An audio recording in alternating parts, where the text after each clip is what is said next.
And so you are kept in a perpetual state of childishness. He calls this junk politics. But I think the real tragedy is that Obama, the brand, appears to have crippled or absorbed much of the anti-war movement, the peace movement. Out of 256 Democrats in Congress, 30, just 30, are willing to stand up against Obama's and Nancy Pelosi's war party. On June the 16th, they voted for $106 billion for more war. The Out of Iraq caucus is out of action. Its members can't even come up with a form of words of why they are silent. On March the 21st, a demonstration at the Pentagon by the once mighty United for Peace and Justice drew only a few thousand. The outgoing president of UPJ, Leslie Kagan, says her people aren't turning up because, and I quote, "It's enough for many of them that Obama has a plan to end the war and that things are moving in the right direction," unquote. And where is the mighty Move On these days? Where is its campaign against the wars in Iraq and Afghanistan? And what exactly was said when Move On's executive director, Jason Rubin, met Barack Obama at the White House in February? Yes, a lot of good people mobilized for Obama. But what did they demand of him?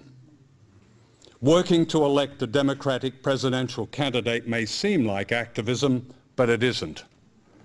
Activism doesn't give up. Activism doesn't fall silent. Activism doesn't rely on the opiate of hope.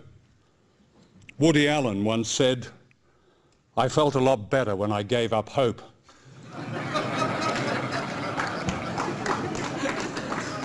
I like that. Real activism has little time for identity politics, which, like exceptionalism, can be fake. These are distractions that confuse and sucker good people, and not only in the United States, I can assure you. I write for the Italian socialist newspaper Il Manifesto, or rather I used to write for it. In February, I sent the editor an article which raised questions about Obama as a progressive force. The article was rejected. Why, I asked. "For the moment," wrote the editor, "we prefer to maintain a more positive approach to the novelty presented by Obama. We will take on specific issues, but we would not like to say that he will make no difference." Unquote.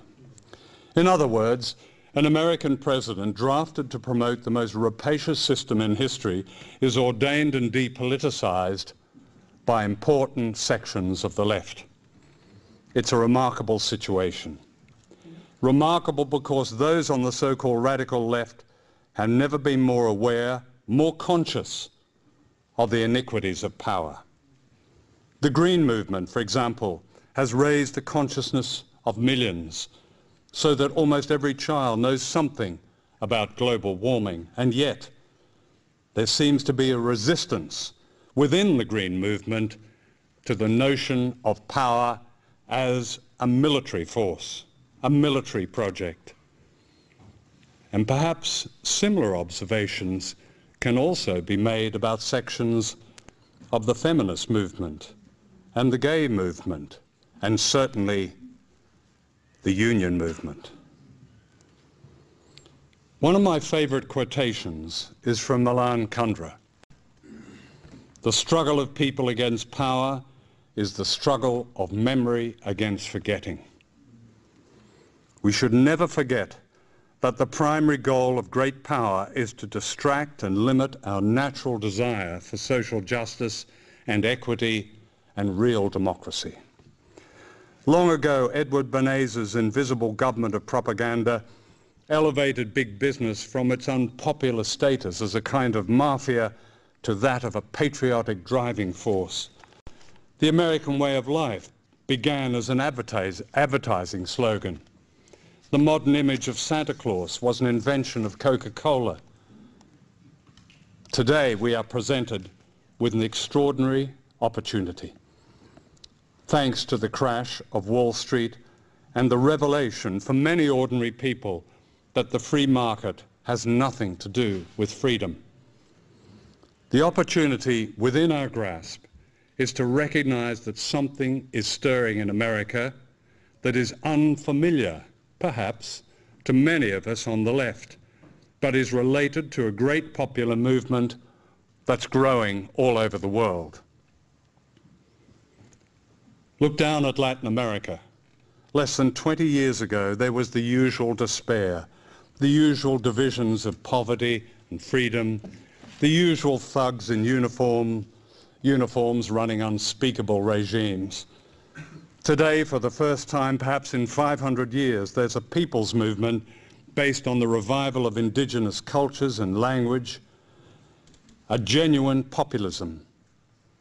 The recent amazing achievements in Bolivia, Ecuador, Venezuela, El Salvador, Argentina, Brazil, and Paraguay represent a struggle for community and political rights that is truly historic, with implications for all of us. The successes in Latin America are expressed perversely in the recent overthrow of the government of Honduras, because the smaller the country, the greater is the threat of a good example that the disease of emancipation will spread. Indeed, right across the world, social movements and grassroots organization have emerged to fight free market dogma. They've educated governments in the South that food for export is a problem rather than a solution to global poverty. They've politicized ordinary people to stand up for their rights, as in the Philippines and South Africa. Look at the remarkable boycott, disinvestment and sanctions campaign, BDS for short, aimed at Israel that's sweeping the world. Israeli ships have been turned away from South Africa and Western Australia. A French company has been forced to abandon plans to build a railway connecting Jerusalem with illegal Israeli settlements. Israeli sporting bodies find themselves isolated. Universities in the United Kingdom have begun to sever ties with Israel. This is how apartheid South Africa was defeated. And this is how the great wind of the 1960s began to blow. And this is how every gain has been won. The end of slavery, universal suffrage, workers' rights, civil rights, environmental protection, the list goes on and on.